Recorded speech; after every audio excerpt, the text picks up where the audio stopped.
Good morning, everybody. It's frigid outside a little bit. Thought I'd go ahead and do a video about some of the mysteries and wonders of the world. Not really, just one. If I think more, I'll probably keep rolling with it, but probably won't. So, the one thing I really wanted to touch about, slide around information for you, is the Egyptian period and the Egyptian pyramids. There are a lot of those myths and conspiracy theories that the pyramids are spaceships or great big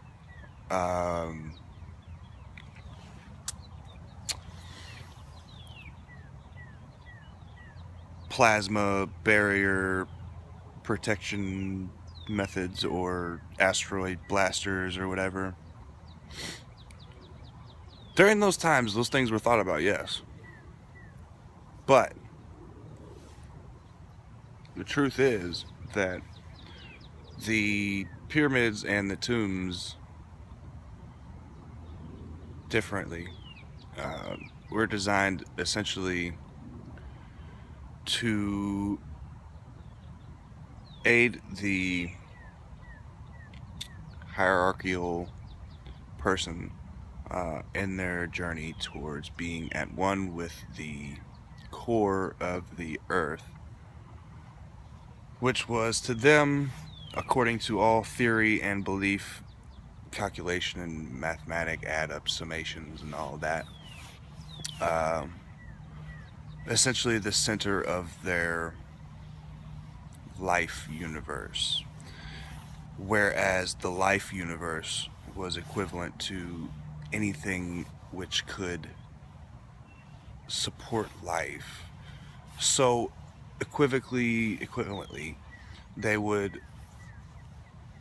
stress that the core of the earth is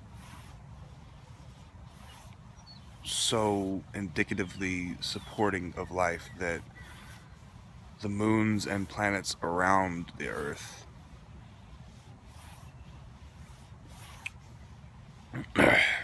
in the solar system also somehow developed to support life as well.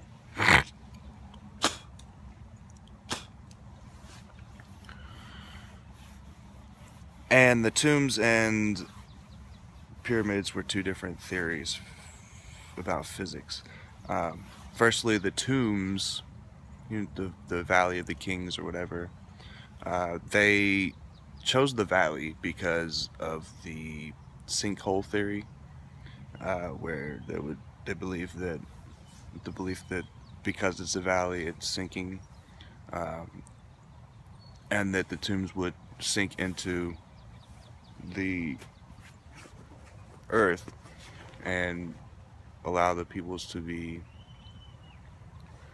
at one with the magma, the core, and all that. The pyramids, however, were much more complicated at design. Their belief was that the pyramids themselves would distribute the weight across the surface of the earth and cause a essentially like a fault line or a vacuum kind of thing. They're way too small for that, truly, but it's the belief. It's possible. Not very likely, though.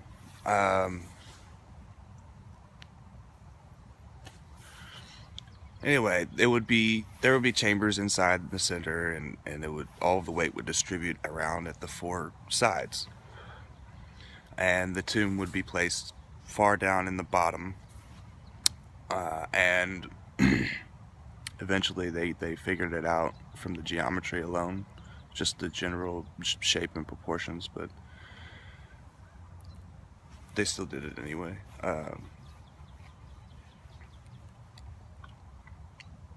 like I was saying, the theory is that the pyramid would distribute the weight.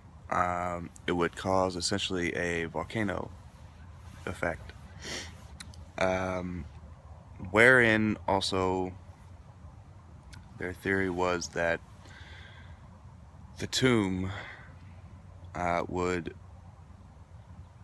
be undertowed by the volcanic um, formation before any eruptions, and that essentially the tomb would be sucked into the core at a much faster rate and make it to the core without being melted down, and so on and so forth. The other thing that leads to the asteroid blaster such and such theory was the little, they called them kind of breather chambers, but they were like little chambers that led into the tombs, or led into the tomb from the pyramid, uh, and it was like a big cavity at the bottom. Um, Truth is, they would dump different um, acids and bases and liquids and stuff into there, and they would do that to try to further densify and solidify the tombstones, like the sarcophagus stone and everything like that. That was so that the tomb would be more dense and last longer when passing through the mantle and the magma and to the core.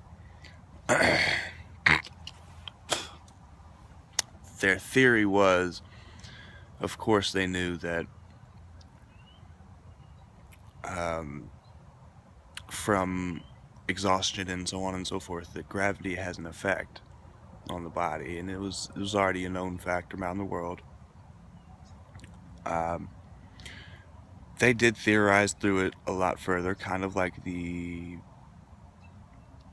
ancient Greeks and a couple other civilizations did. Um,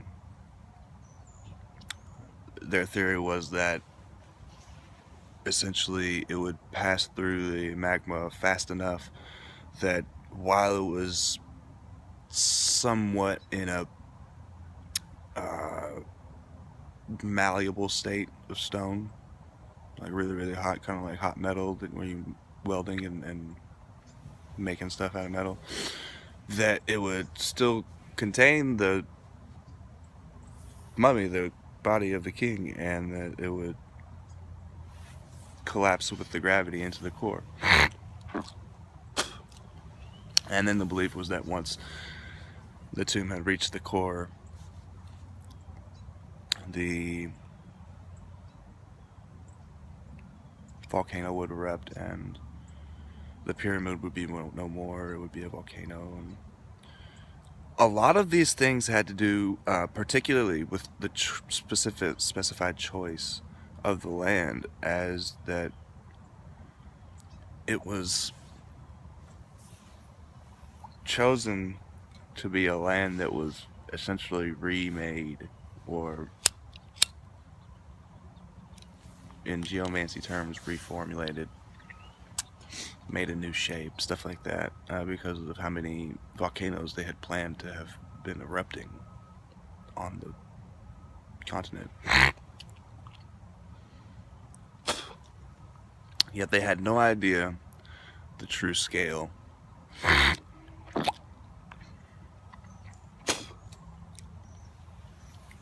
So on and so forth.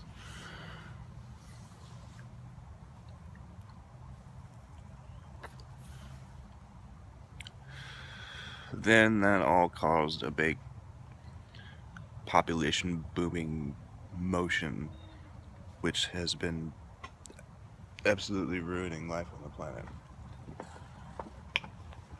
Going to work? Huh? Going to work? Yep. Have fun.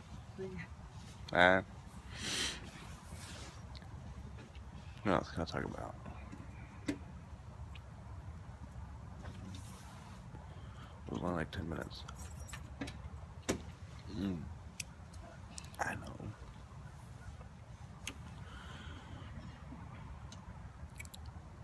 Mesopotamian.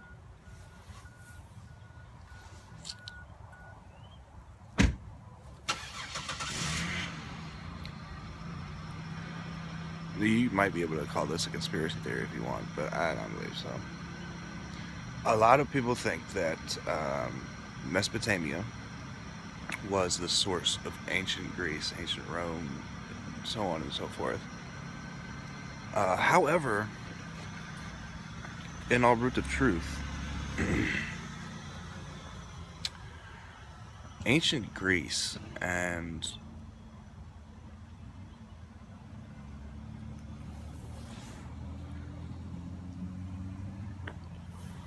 Romans, what was the other group? Some of the other groups were actually existed before Mesopotamia. The thing was, it was kind of like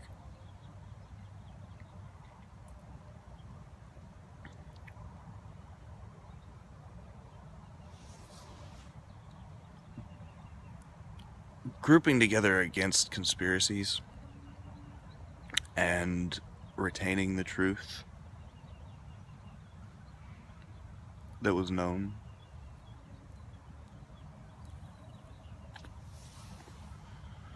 Basically, ancient Greeks, some other groups that the names aren't really, but they're like ancient Slovakians and stuff. It was an L word.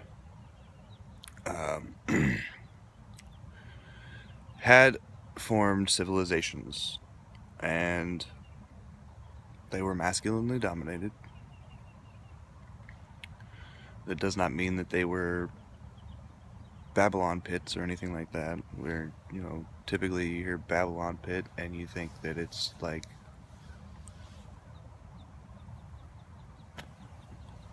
all kinds of conspiracied out to be like, oh, it's great, yeah. No. Babylon was definitely like the bane of humanity, community, all things like that. It came up as a act against God, Tower of Zot builders, where Tower of Zot was like this tower that it was built way above the atmosphere, and people were like sacrificed until they evolved into being able to survive in like dead space atmosphere, stuff like that. Crazy. They never evolved into surviving it and stuff, and eventually they like tore the tower down. That's the story. But no, yeah, like Babylon originally was like a big rape scene. They would like trick and gag girls into females. Sorry, they would trick and gag females into walking into this theoretically futuristic city, and they'd get there and it'd be like, sure, there are buildings, but when they get there they'd be like, I feel like I'm about to be used in a prostitute town kind of thing. And then they like wouldn't leave and stuff. They'd be all like brainwashed immediately, like just the aura of being around so many males. They were like horny as hell.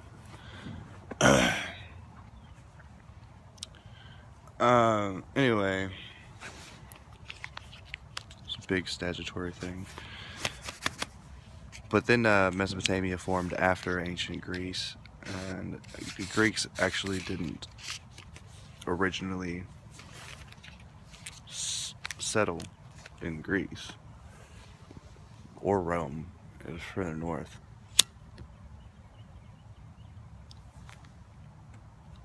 It was actually around about Poland area. And